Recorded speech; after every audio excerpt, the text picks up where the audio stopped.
Hi, Jackie. Hi, Matt. Hi, Linda. Hi, Pam. Hi, Marissa. Hi, Hi. how are you guys? Romper room. Well, it's a little early. I'm not sure who else is coming tonight, but I thought we'd start since we were all here. Welcome to the Pure Soul Ask Nikki event. I don't know, did everybody get a chance to watch the video this month on trust? Mm-hmm. Yep. With the rabbi? Yes. Yeah. Yep. Okay. So I do want to talk about that and kind of dive a little deeper into the idea of trust. But before we did that, I thought it would be a good idea if everybody would share something great that happened for them since we all met last. Like, what is a positive thing in your life that happened? You can't say the beach. What is because I was going to say the beach. Okay, we can both say the beach. But I thought it would be a good idea for everybody to just start our session today by focusing on something positive. And so, who would like to begin? Something good and positive that happened to you since the last time we all saw each other. Are you trying to redirect my negativity earlier today? No, I was planning on doing this anyway, but it does serve a good purpose. No. 1, 2, 3, Okay. not it. All right. Well, hi, Sue. Hi. Welcome to Pure Soul, everybody.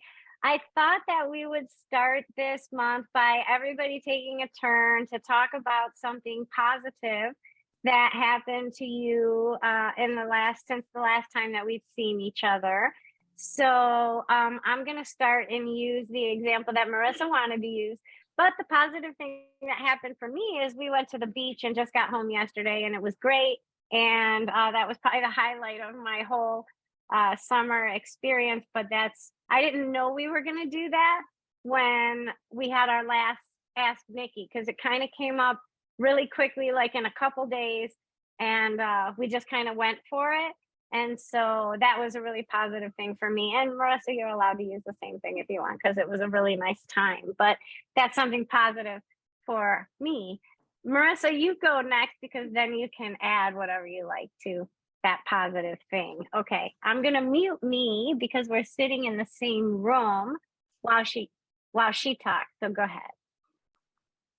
Well, I mean, the beach, yes. But we also took the 3 little dogs with us. So they were able to come with us. And so I thought that was fun. That was like my fun thing this week, is that the dogs got to go with us and check out the beach, and they loved it, except Blossom. Blossom hated it. But Pep loved it and Lou loved it. That was my positive thing that happened this week. Isn't that kind of crazy though? Because Blossom loves water. I know, I thought she would love the beach, but she was terrified of the waves. Lou and Pep, on the other hand, they were like right on the shore and they were walking in it. And then this big wave came and everyone got soaked. So it was fun. I had fun. That was my positive thing.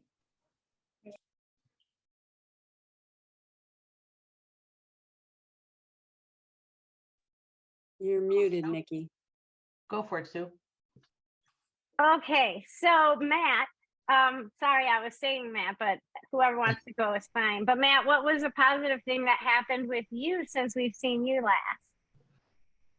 A positive thing that happened with me just recently is Dad letting me know that he's with me. This last week has been terribly brutal at work, and yesterday was a not so good day. But after I got done off work, I was at the store getting some items, and I was leaving the store, and I remember some of the phrases and sentences that Dad would say, and this gentleman behind me had one item, and I had this basket full of stuff that I just got from our local store. And I told him, I was like, sir, you can come in front of me if you want, because you only got one item. He's like, oh, thank you, young man. And he goes to pay for his item, and his total, and I was just minding my own business, but the total of his item was $19.80. And then he responded with, oh, good year. And I turned like, What? Hi, Dad. What? Like, oh my God, that's what Dad would say sometimes. Like if they mentioned 1945, 1975, well, any year, he'll say, "Ha, good year."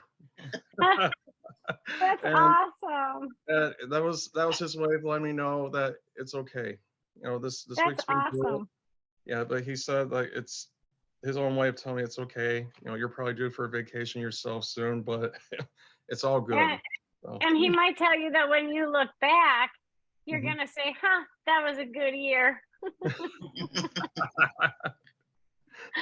That's awesome. Thank you. Okay, Sue. You were gonna talk. I didn't mean to interrupt. Since I was muted, I wasn't sure that you were Oh, talking. that's okay. I was just trying to tell you that you were muted, but if you Oh. would like me to go next, sure. Sure, So Sue. let's What's see. a positive thing for you? Well, a positive thing, I got to spend time with my grandson, which is really nice. And my granddaughters, they had a birthday party. So a lot of family stuff, spending time with family, not really going anywhere. Oh, but do you remember a couple of meetings ago when I was stressed about not getting that contract done and like, oh, Yeah. just do it. Well, I did it and it's finally done. It went back and forth so many times, but everything I asked for, they changed. I'm like, well, I don't like this, I don't like this, and it's like legal didn't want to change it because it's liability stuff and whatever. And I gave them enough reason. It's finally done. I'm like, oh, thank God. So I mean, Awesome. it's not really good, but it's just a relief. So I'm feeling good about that. That's So, awesome. got I'm some glad it stuff worked done. out. I'm glad it's done. I'm glad it's off your plate and it worked out the way you needed it to. So Yeah. that's excellent. Thank you so much. And family time is good and little kids are awesome. So one day Yeah. I'll be a grandma. Marissa said so. So Oh, yeah. good. I already have a grandma box. I have a box. Even Marissa is now adding to the box because they're going to be for her kids anyway. But I started this grandma box a few years ago. Like if I see something like a little outfit or a little toy, I buy it and I put it in this huge bin in my closet, which is now like overstuffed. So we're ready. So that's great that you get to spend time with them. Okay, Linda, how about you?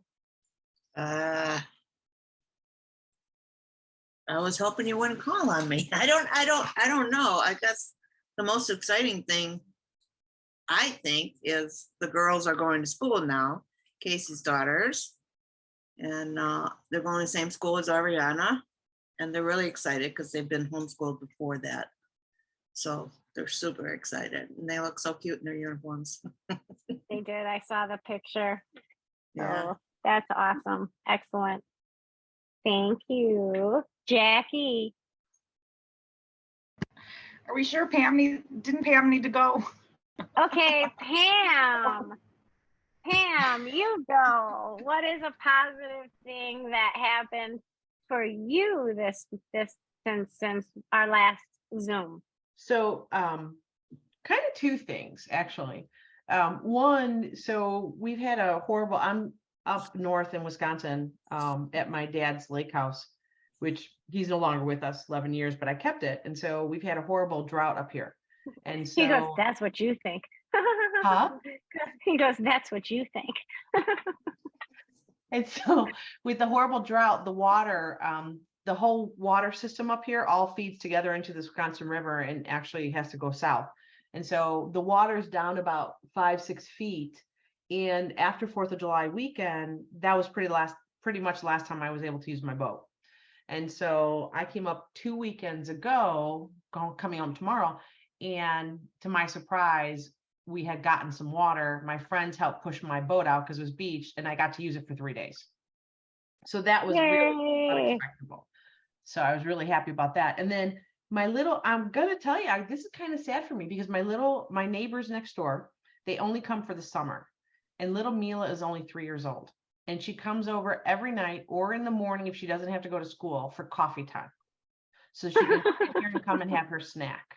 So it's so cute that she comes and they'll leave at the end of September and then they'll be gone. They have another house in Nicaragua and they'll stay there all winter until next year. And I'm like, oh man, I think we may have to take a trip to Nicaragua because it'll be too long not to see her. So she's kind of That's a joy. so cute. That's so cute. I love kids. They're the best. Everything we love them because we get to see everything fresh through them. So it's awesome. That's great. Okay, Jackie, by default, you have to go now. So Okay, what is I did something think of positive something. for you? I did think of something, and I actually texted you about this a couple weeks ago, but I'll use it anyway.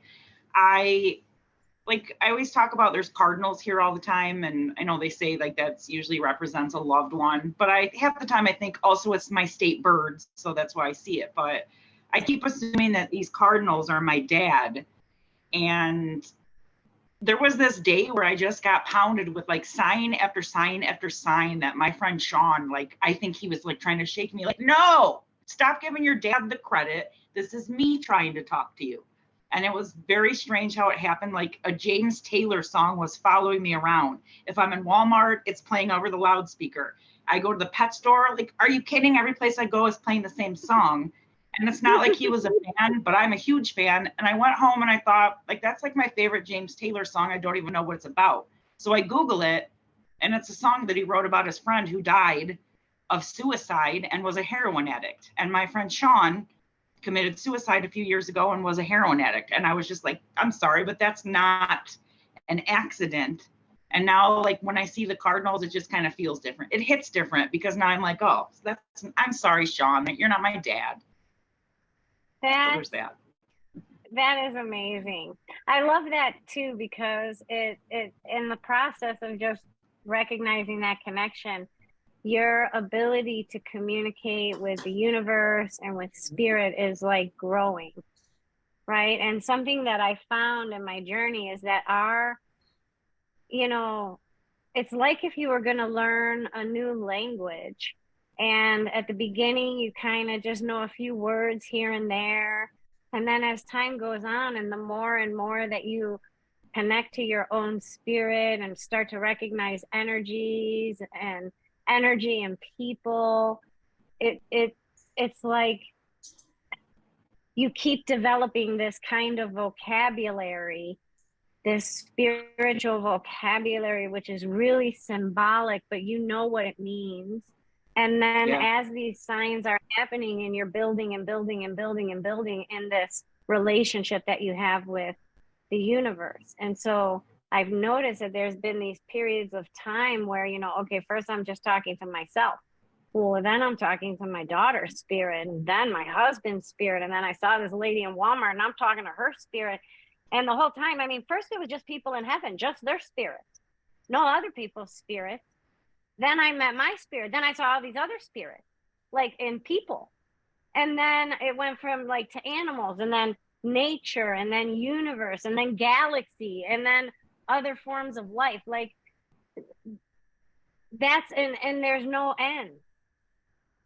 There's like, we're never, I think, truly fluent in that language of spirit until we no longer have a body, until we die in the physical body, because then we're part of that. But I don't think that we ever stop learning how to communicate until we become that. And then there's no separation. Right now we communicate because of a separation that we perceive. We perceive some kind of separation because we have a body. And that is what blocks us, sort of. And the body is the conditioning that happens when we're kids. Because when we're born, babies, they're just connected to everything. They like the bum on the street, but they don't like the priest at the church. It's like they know things. They're so close to heaven that there's no veil. Their body has not been conditioned. They don't know what anger is yet. They don't know that there's such a thing as a lie. They only know all of that. And then as they grow, they develop that veil or that disconnect. So what we always are trying to get back to is that sense of oneness with everything. So when the universe or your friend sends you a cardinal, you already know what that means. You already know what that communication is. Yeah. Right? Like I was thinking that, like, come on, do better. I'm bored with the Cardinals. Yeah. Right. And so it's Matt, your experience too, of that. And if you'll notice that the rest of you identified children in the positive thing that happened. And why? Because they are closer to heaven. And they help us to develop that internal communication, our ability to perceive something through their eyes just because we love them. Right? So in essence, everything positive that happened to everybody involved some kind of connection to closer to heaven than earth. You see? So Didn't it's even think like, of that. yeah, because when you even, all of, in totality, like Linda's experience with like, this is so exciting. This is a positive thing that happens to Linda, but it's not Linda going to the school. It's the girls in their uniforms. And oh my God, that and what they're going to think about the school and that they love it. And then she experiences like, that's fucking positive, right? That's close to God. Like Mila comes over for coffee time because she's close to God. So children is like God's way of reaching out and inviting us into that inner communication. So when the cardinal goes by, we're like, hey, Mom, hey, Dad. I mean, I see a white butterfly. I'm like, hey, Grandma, because I know it's her because she dropped like, bombarded me, Christmas out the window on a snowy day. A white butterfly? Are you kidding me? Come on. There's no butterflies in the damn winter when it's snowing and the window's iced over and there's a butterfly. And that morning I was like, oh, because that's the day my grandma died, Christmas Eve. And we used to go to my dad's. And so I was like talking to her in the morning. And I'm like, oh, I really miss you, but happy birthday in heaven. And then I see the butterfly on Christmas Eve. And I wasn't the only one. I was like, hey, you guys see this, right? This isn't like in my vision. And they're like, oh, no, yeah, that's really weird. And then they were like, it was probably a moth. It probably wasn't a butterfly. I'm like, no, that was a damn butterfly. Y'all saw it. But anyway, I find that in this, as you guys explain this, all these links are happening like across the screen. Like think like Star Trek-y computer, like you slide it across the screen. So as everybody is sharing their thing, there's this backdrop that like you're all linking together. And everybody linked together says the same thing. It's God. We go to the beach. The whole time we're at the beach, I'm like looking at this ocean and I'm like, he made that. Like he made that. Like it's incredible. The ocean. And it brought me, every time I go to the ocean, it just brings me really, really close to God. And, I have God every day in my life, but there's something about being in a relationship with God and then spending time with God. And at the ocean, it's like spending time with God. Even though he's part of my everyday in the rat race, the chaos, the sessions, I'm always like, hey, come to this session. Hey, don't forget about I have this session. Make sure you come. Like we're doing that with each other. But being at the ocean was like overwhelmingly humbling, because for me, it was about what he made and what that is, and that it's alive. Like the ocean is alive, not because fish are in it. It's alive. It like breathes, and it breathes. Stand in it. It breathes you in and it breathes you out and it exhales you out. It inhales you, then it exhales you. It's like, and I was telling Marissa when we were doing that, I'm like, the ocean breathes. I'm like, every living thing breathes in some capacity. And it was like this clarity there after we were sitting there and just sitting there staring, like not talking, just staring. And I'm like, this is like, God did this. Like, can you imagine, like, how did he create this? Like, what an imagination. Like, it's amazing, truly, truly amazing. And then when I went in, it was like confirmed that it breathes and you're part of its breath when you're in it. So you can resist it or you can just, float with it. And it really brought to my mind, I was in a session today and the session dealt with stability and how do we create a stability in our life. And my life like flashed before me, and I saw these different experiences in my life, and stability, I grew into stability. Stability doesn't happen because you get that job. Stability doesn't happen because you have money in the bank. It's different. It's something that you find this stability within yourself, and then you land there. Like you recognize that you're there after you've been there for a while, and you recognize what's stable. And as I was thinking of that, you know, she was like, well, I'm trying to make these decisions. I'm not sure which is the right decision. And I said, it doesn't matter what the right decision is, because we're part of the whole structure. And then I get this vision of being in the ocean, and Marissa and I, we put our stuff right here. And as much as we tried to stay in front of our belongings that were, you know, positioned on the beach, we'd end up half a mile, you know, that way, and barely like, where's our stuff? You know, like we had no idea. And so we had a decision. We even tried to like beat it, like think over its own breadth of the ocean. And I'm like, okay, so it pushes us out like a half or a quarter mile. So what we'll do is we'll walk that way, and then it'll push us and drop us right here in front of our shit. Did it do that? No. No, it didn't do that. It still pushed us further past our stuff without us even realizing it. Right? So it's like life kind of flows this way. And you can make a decision. If you're not meant to be right there, don't worry. You're going to end up where you need to be, because the current is just going to take you there. So like we're in this vacation, and yes, we're enjoying the beach and swimming and playing with the dogs on the beach, and it's great, but there was so much clarity about, I mean, what's better if you're standing in the ocean? You're going to jump up and ride that wave? You're going to like, or you're going to stand up and let it crash into you and knock you down? And I'm like, this is life. Yes, I have a plan. I positioned myself to end up here. I know where I'm starting, but I never know where I'm going to end. Like I won't know where is my destination? Like really, where am I going? I think I know, but I don't really know. And so when that pushes us that way, if we've ridden with it, you'll find that you're laughing on the way back to your stuff, because you're like, oh my God, like we laughed all the way back to our stuff. When we rode with it, we laughed all the way back. But when we fought it, her leg hurt, I got stung by something under my arm. Like we got tumbled into the rocks, right? So, and then we were like, oh, ouch, on the way back when we tried to resist it.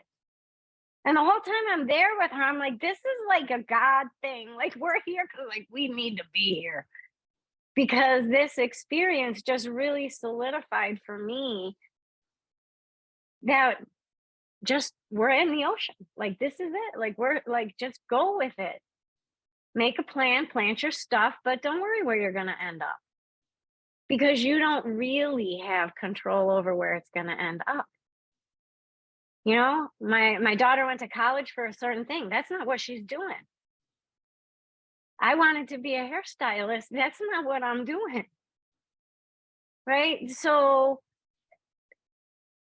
we are exactly who we're supposed to be. And we've already been prepared for that because of where it's taken us. You know, and there's always a path back.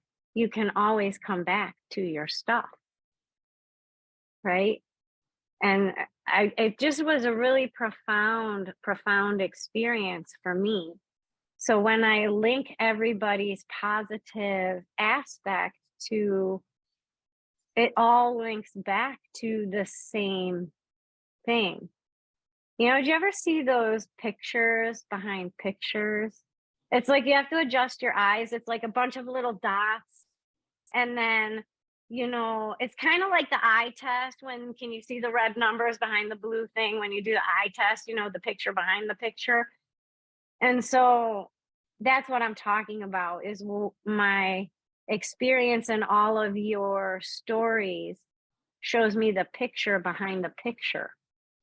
And so that's what I'm trying to explain using my experience of the positive thing that happened to me. So yes, we were at the beach. Yes, we played with the dogs. We went to our favorite taco place every day. Like, you know, we're creatures of habit. All we did was add the beach. So it was great. And in that, that was the picture. But then there was a picture behind that picture for me and for her, I believe, and even for the dogs, because Pep misses the beach, she said today. And so I just think, you know, it's really it's really beautiful that everybody's positive thing was connected to God in some way. So awesome. Okay. Does anybody have any comments or questions or opinions or responses to anything about these things we're talking about today? I was just going to say, like, I'm glad that that's how you opened, because I wasn't going to come because I didn't want to, like, I swear I'm telling my spirit, like, you keep quiet. Don't you let Nikki know what's going on. Do not let her know. Don't bring anyone down. And like, I just knew, a friend of mine was like, well, then just don't go. I'm like, but you don't understand.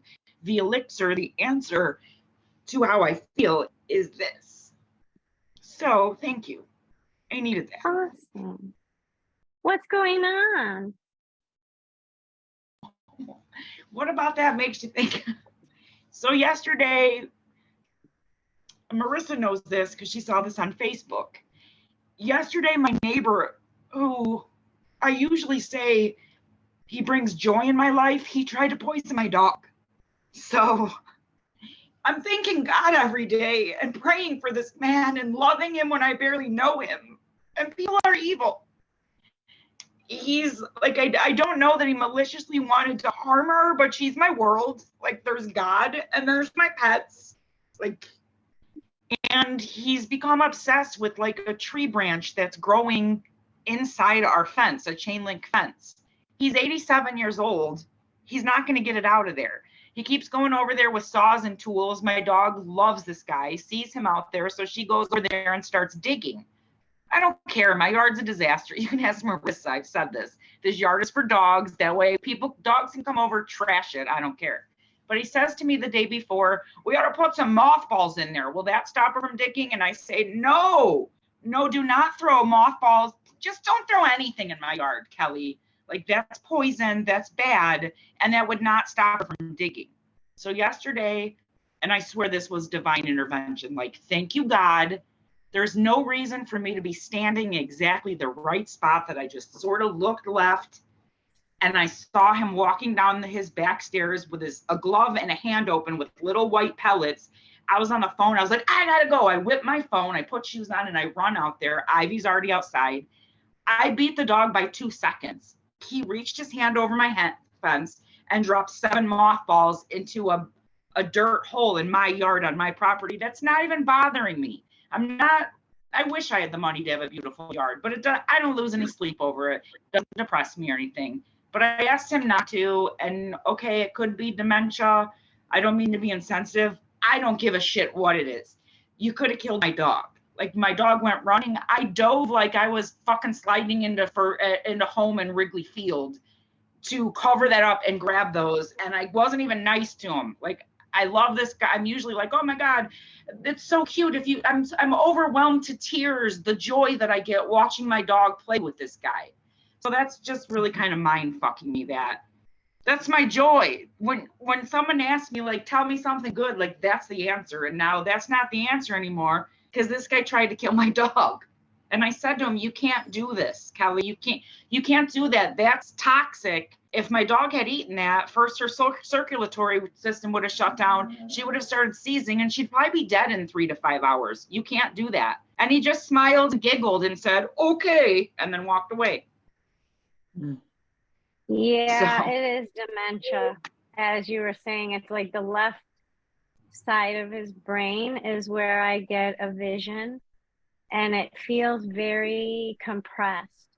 So his cognitive thought is not accurate. Well, it's a theme in my life. I don't have a mom anymore because first the doctor said she had dementia, so she said fuck that doctor and fired him. So she got a second doctor who said, you're showing signs of dementia, like we'd really like to do some tests. So she fired him. She gets a third doctor that says you have dementia, finally says fuck that, fuck me, fuck my sister, and she moved to Michigan. She moved 11 hours away yesterday and didn't tell us. So that's what's going on with me.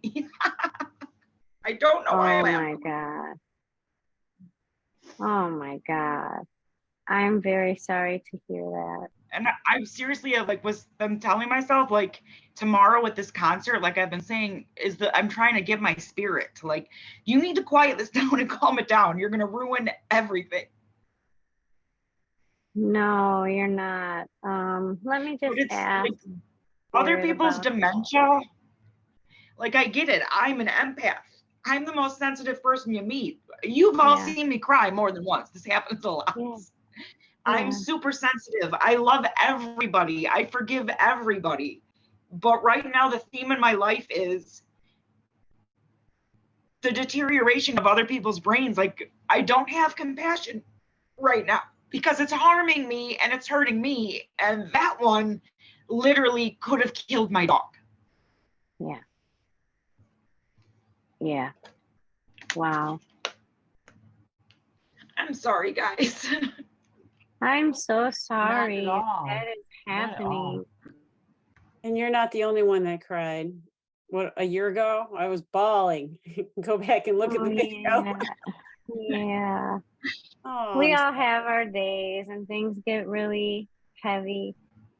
And, you know, one of the things that I find is when people start to lose their cognitive thought, it's like there's a relationship that is the picture behind the picture, which is the soul to soul connection. And sometimes when people aren't thinking clearly, you can, They're just gone. like you reach out to your friend in heaven, you can reach out to your mom's soul and you can ask questions of that soul and get responses from that. So my best idea is don't worry so much right now about her actions or take that personally. Find the part of your relationship with her that's eternal, like the part with your friend. There's something that connects you to her that goes above and beyond anything that can happen here on earth. I've felt that feeling my entire life and I don't feel it at all anymore. And when I try to get close to her, it feels like a demonic experience. I don't want to go anywhere near that. Well, it wouldn't be connected to her human self. And sometimes when people even her spirit, even her, like my sister keeps having these dreams that my dad, who passed away a couple years ago, she's dreaming about even my dad's spirit looking for my mom's spirit to get in touch. And he's just aimlessly walking around saying, where did she go? She's gone. And I feel that. Like I can't even describe it, but I'm a mama's girl, and we've had a codependent, toxic relationship that I didn't really notice was so bad until it was too late. And I'm a mama's girl, so what do I care? But I got to a point where I had to kind of detach from her, and my soul felt so much better. And I don't know if you remember this, but my last session with you, this came up when it was like an inkling of maybe what was going on, and a lot of what happened, you called all of it, Nikki. I don't think I record. We always do this. You're always like, see, you should have recorded the session, but I didn't record it. And I'm pretty sure that I think this would have been worse without the warning, but the whole process, I kept thinking, Nikki said this, and like even stuff that wasn't literal and was more like metaphor or symbol. Like, I feel like that session was specifically for you to set me like a roadmap for the right path. And unfortunately, okay, maybe it's not forever, but right now I'm terrified to try to connect with her on any kind of spiritual level. And that's weird for me. And I probably sound like I'm just being a jerk or being stubborn, but like my gut is screaming like, no, you can't be around this right now. Right, because what happens with dementia is that the person who has dementia or Alzheimer's, they kind of step out of their body, because one of the things that they do is they help earthbound spirits get to heaven. So their body is kind of used by earthbound spirits to settle whatever shit they didn't settle, that doesn't let them transcend or doesn't let them go toward the light, because they don't feel a particular sense of worthiness.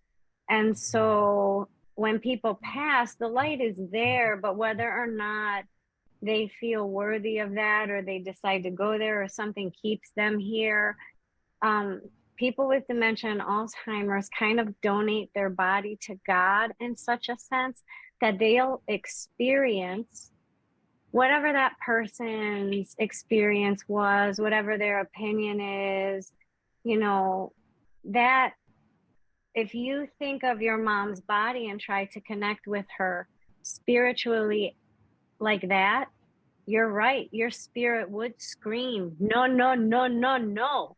That's demonic. Not meaning that it's demonic, but that she's helping souls that are stuck on earth transition to heaven. So that means that you would feel a rebellion about trying to connect with your mom's spirit, because when you do that, you would be thinking of her face, her body, her human self. That's not the part that you really have access to, because it's kind of being loaned out. So it would be as if, and when you're ready, that you would do that. But that's what that separation is caused by, is that help in transitioning earthbound spirits to the light. You see? I'm only going to admit this to you guys, and if you tell my sister or anyone, I'll be mad. But okay, part of it is a bit of a grudge I'm holding, because my birthday was August 1st, and I got 7 cousins, shit tons of aunts and uncles. My mom turned everybody against me. I didn't even get a happy birthday wish from anyone in my family. She told them that I stole all her money. Like, she started making things up. And I don't have a single relative that said, well, that doesn't sound like Jackie's character. They all just bought it. Literally 7 aunts and 4 uncles and 14 cousins. Not a single person, not even a happy birthday, asshole, not even a text. And my sister went on vacation and actually was fielding calls, because relatives were calling my sister to tell her, your sister should be ashamed of herself. I don't know how she even gets out of bed in the morning after the torture and the way she's treated your mother. And my sister, who's not like confrontational, she'll just walk. She doesn't get involved in that. And now she has to, and she now spends her time saying, no, no, no, I was here. Let me tell you what actually happened. And they still don't care. As soon as my sister's done telling them, they turn their back on her. And I don't miss them. I'm starting to realize these are bad people. Yeah, that's a hard one, because something that I find is, I mean, people turned on Jesus too, and accused him of things he didn't do, and crucified him. And I often find that people that are very close to God, not that it's a perspective of suffering, but our love for him is so great. We're trying to be like him. Not trying to be like him, trying to walk with him. You know, like that footprints in the sand, you know, that one that like there's only one set of footprints and you didn't even know he carried you. I feel like on the reverse side, when we recognize his suffering, it's almost like we want to carry him, like take some of that burden from that experience, you know? And I think that as one part of it, but there's another part of it too that I noticed, and might lean us a little bit into the video. I found in my life that when I trusted people, the trust was always kind of broken. Like I thought I could count on somebody, and then I realized I couldn't. And every time I became dependent on a friendship, or dependent on a partner, or dependent on a job, where I started to think that if I fall down, this person, this relationship, this job, this will save me. And time again, I realized that every place that I put my faith or my trust into, I found that it was unsuccessful and it would break me. So I started to develop this personality style that said, well, I can't depend on you, because if I depend on you, I'm not supposed to depend on you. Everything I need is supposed to be within me. So I'm not supposed to develop that kind of worship towards you. You see what I mean? Because when we have a dependency on somebody, it's almost like a worship type of scenario, if you understand what I'm saying. I don't know how to express that because I'm just feeling I know exactly that. what you mean. I used to say that, like when I lost, after my first dog, that was my soul dog, passed. Like I actually had a talk with God where I said, I did make him the center of my universe. I made my dog God. And like, I apologized to God and said, I promise I'll never do it again. You will always be above my dogs. So I get what you're saying. Yeah, it's like we recognize this part of those connections that make us feel safe and make us feel saved. And then I feel like it never works out really for anybody. And it's because we are supposed to go toward him. That's where our faith is supposed to be. And if somebody comes along in our path that rescues that, that's prompted by God, because you don't have a dependency on that person. You didn't worship anything other than him. So if it came to you, it came through them to you, from him to you. And so it's like, you'll notice that when that filter starts to happen, little by little, people are kind of expelled from your life.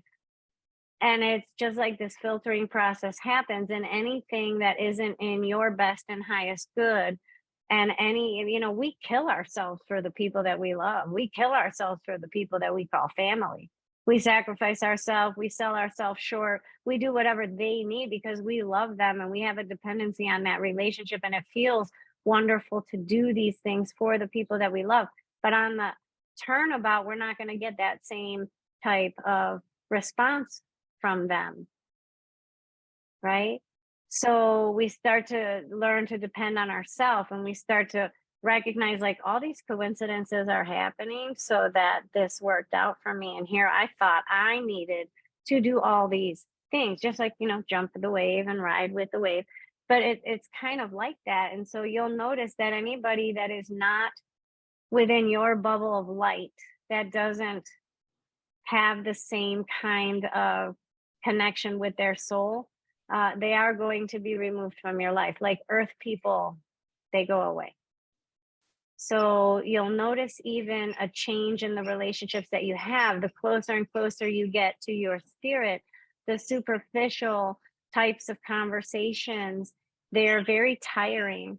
Like you might want to hang out with that best friend, but you can only go so far, and you're not, a full expression of yourself is not shared.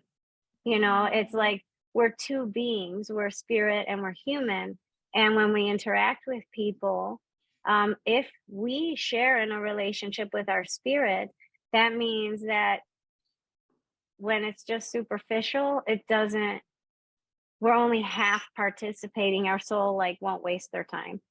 Right. So then we feel like, oh, that was kind of a drag, and so we'll start to notice that distinction in the relationships, and that will happen before the actual split.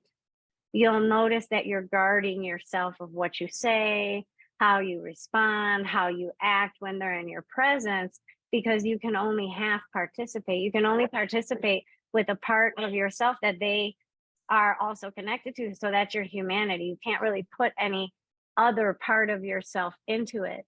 And so those relationships, they start to separate from your experience, because it's a waste of your time and we're only here literally for the blink of an eye and spirit time, right? We're only here a very short time.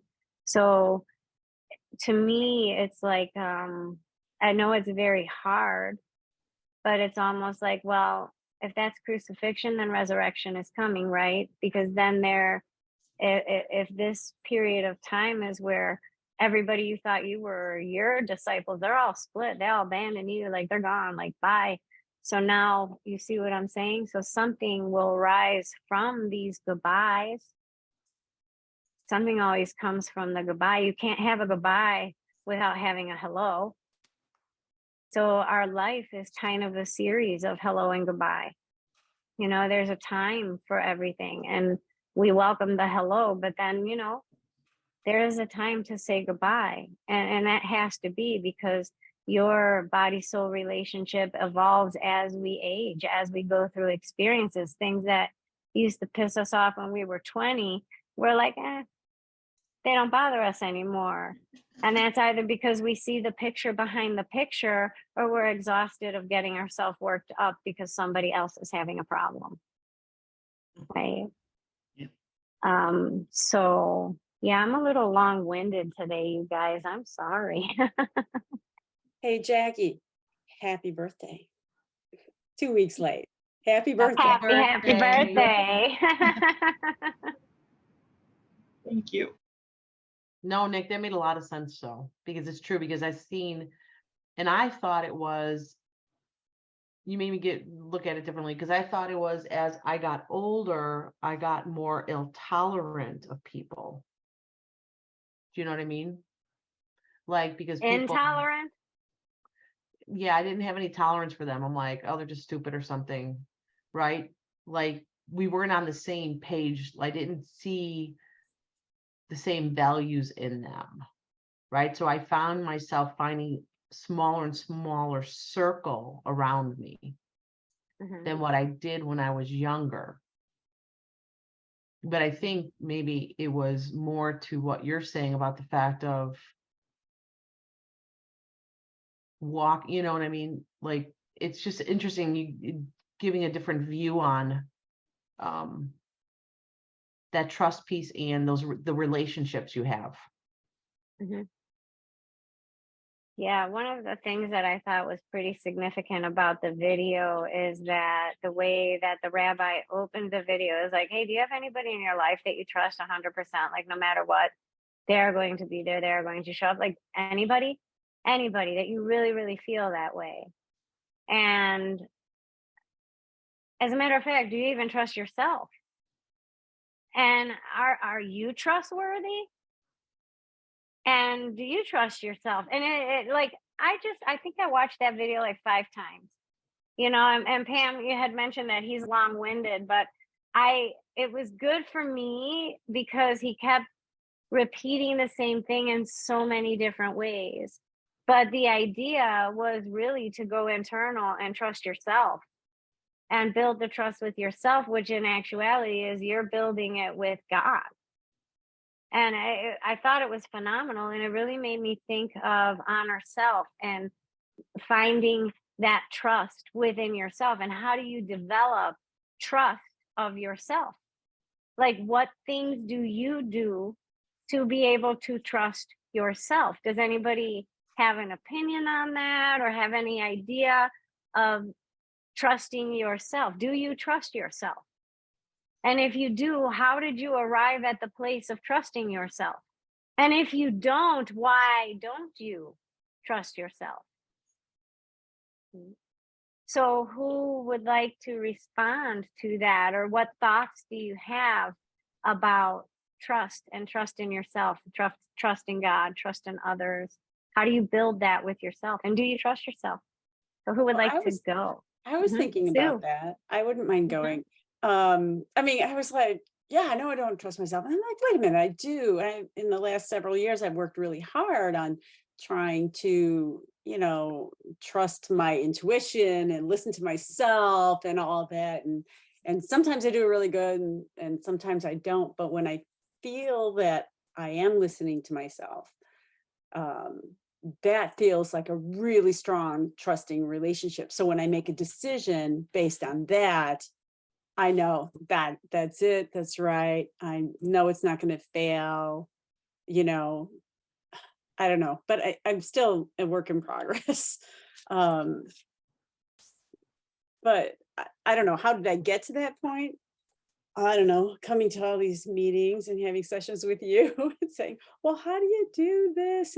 And then just finally coming to a realization that when I recognize that I am talking to my own spirit or my own soul or whatever, and you know, I can listen to my intuition and believe in that, I know that that's right, then I feel like there's trust between myself, like, yeah, this is it. I mean, it feels solid, it feels like the foundation isn't going to move out. So is that connecting with God or whatever? But as soon as my brain gets in the way, I start overthinking it, well, then I start wavering and going back to my old ways. So if, I mean, like I said, That's a perfect I'm explanation. working on it. No, that is truly a perfect explanation to do that by listening to your intuition and acting on the intuition.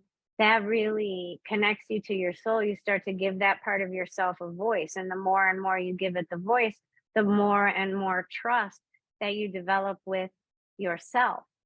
And that's one part of developing the trust that you have with yourself. But your human self also must trust your human self. So if you promise yourself, I'm going to make my bed for 7 days in a row, then you have to live up to making your bed for 7 days in a row. Because what that is going to do is it's going to build the trust that you have in humanity. Yes, I count on my spirit 100%. She says to do something, or I needed to make a decision, and she, gives me the sign or the intuition that, yes, this is the decision to make.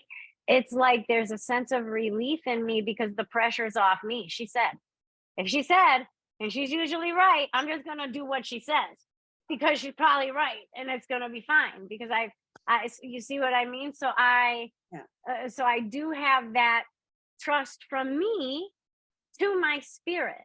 But keeping in mind that we are a trinity, it means we're dealing with 3 different consciousnesses: our subconscious, our conscious, and our spirit conscious, right? So now I still have another place to develop trust with myself. And so I'm going to make myself a promise for Earth. What's my promise to myself for Earth? Am I going to give $1 to every poor person I ever pass, no matter what I think of them, no matter what it is? Am I going to promise myself that I'm going to make my bed for 7 days in a row? Am I going to promise myself that I'm going to drink 1 glass of water a day for a week? Am I going to do it? Can I live up to those promises that I tell myself about Earth? Because there's 2 sides to ourselves.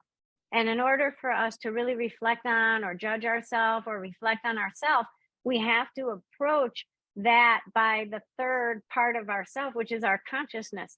But if our consciousness is the 3rd part, it's got to look at the human part and it's got to look at the spirit part. So the spirit is always going to trust the spirit. The human learns to trust the spirit. But does the human ever trust the human? Right? I don't know. Do we live up to the promises that we make about our Earth? Right? If I say I'm going to do this, am I going to do it? Do I trust that I'm going to do it? Because this will tell you if you are a trustworthy person. And if you find that you are a trustworthy person, then everybody can trust you. But if you can't trust your own human self, how would anybody else ever really, truly trust you? They cannot. If you know about me that I live up to my own promises and I say I'm going to do, then I'm going to do everything I can to do that. Because you know my relationship with myself. But and so there's 2 sides to the coin. One saying, yes, I trust my soul to give me guidance and intuition, but do I trust my human self to act on it? right? And if I say I'm going on a diet, am I going to sneak food or am I really going to go on the diet? And when we set up these challenges for ourselves in the earth experience, our goal is to make it reachable. Because if I'm 400 pounds and in a month I want to lose 250 pounds, that's not going to happen. I've just set myself up for failure. So in a month, how much realistically can I lose? What's a realistic goal for me to set? Make it as easy as you want. Start easy, like making your bed for 7 days. Easy. This starts to develop the trust that you have with your own humanity. And now that's even great, because now your human self trusts your spirit self, and your spirit self will start to trust that the human self will actually do what it needs it to do. So then we have this eternal experience, and everything then that you experience in that unity is what you take when you leave this earth. So work with your soul, become friends with your human self, because then these experiences, they're all eternal to you. They never end.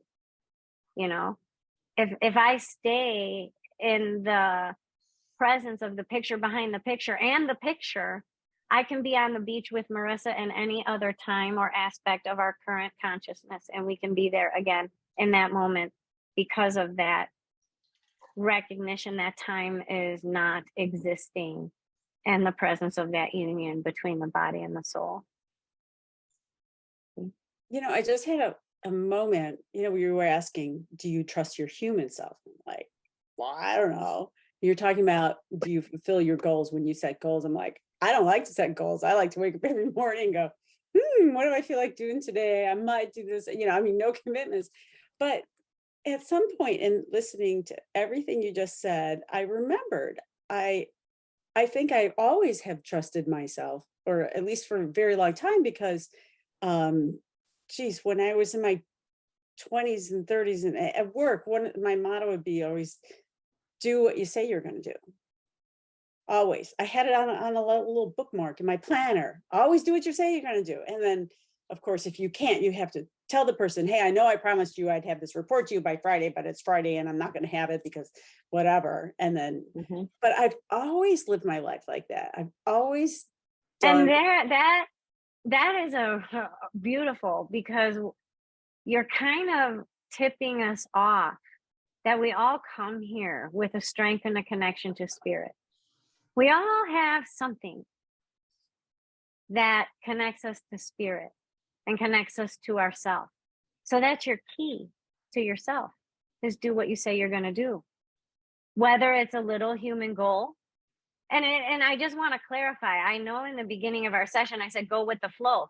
You start your plan, but you don't worry about the destination.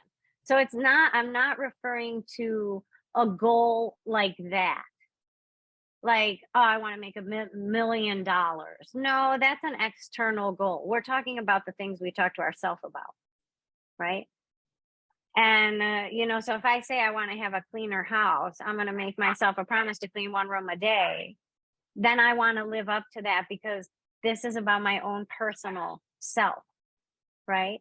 And so that's kind of what I mean. I don't want the time together to sound like it's a contradiction, that at the beginning I said do this, and then halfway through I'm like, set those goals, accomplish that thing, go against the current. You know what I mean? No, that's not my reference. My reference is, do we trust ourselves? And how do we develop that trust? And sometimes it is, you still are living by that same motto, do what you say. And so what I'm saying is, hey, everybody, can you do what you say to yourself? Can you do that? Right? And that's what I found is, like, I said I was going to do this. I'm going to do what I say I was going to do. That technique, that quality, that ability to be able to apply that mentality, perspective in any arena of your life. Because if you tell yourself you're going to make your bed for 7 days and you actually do it. Yeah, I would never tell myself that. Right. Not important to you. Not a way you want to test this out. Right. But then, you're like, okay, all right. I told myself something. Me and myself made an agreement. We did it. Awesome. You'll find that extends then to other areas of your life Yeah. And then you become a trustworthy person. By the way, I Right. do make my bed every morning. You're awesome. I do not. I I did nearly for tell my myself I'm going 7-day to. challenge. I did Right. for my 7-day challenge, but now I do not hold myself to that Yeah. that goal any longer. So yeah. But I did tell myself I was not going to smoke in my house the last time my husband painted everything because it looked so nice. And I was like, I don't want it to get like bad again and smelly. So for like a year now, well, whenever he painted, I don't smoke in the house. I smoke out the door.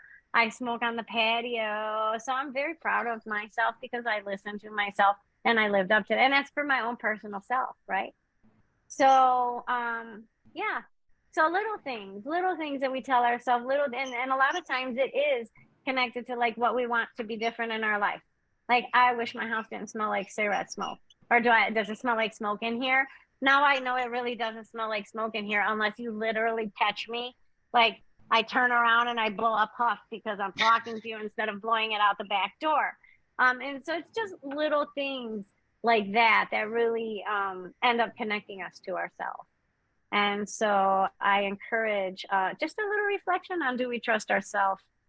Why or why not? And how can we build the trust that we have with ourselves? And yeah. And I'm really glad that God participated and that that he included all of us for our positive perspective today. And Jackie, I'm sorry about all the human crap that's going on for No, you. don't be. I feel better, just all of you. I feel better because I just got to spend time with all of you. So thank you. Well, this is wonderful. And we can't wait to see you tomorrow for the concert. So we have to work on logistics and everything for tomorrow. Also, there will be, so you're going to see me cry 2 days in a row, but tomorrow will be good tears. Tomorrow will be happy tears. Yeah, I'm gonna pretend like I'm one of those people. You know, did you ever see the people that like fake knowing the songs and they're like, "Wow." Oh. And then I'm gonna catch a song. I'm gonna catch a word like hallelujah, and I'll be like, hallelujah. Yeah. But that's gonna be me, just tears streaming, because they all make me cry. But we're gonna embarrass the crap out of Marissa. Yeah, that's all right. She's that's used what I'm to gonna do it too. with me, so so good deal. All Good right, topic. everybody. Good Yeah, topic tonight. Thank you. Yeah, Yes. this is really awesome. Thank you, everybody, for sharing your stories with us. And it was really, really great to connect with everyone tonight. So have a great night. Bye. Okay. Thank Bye. you. Bye.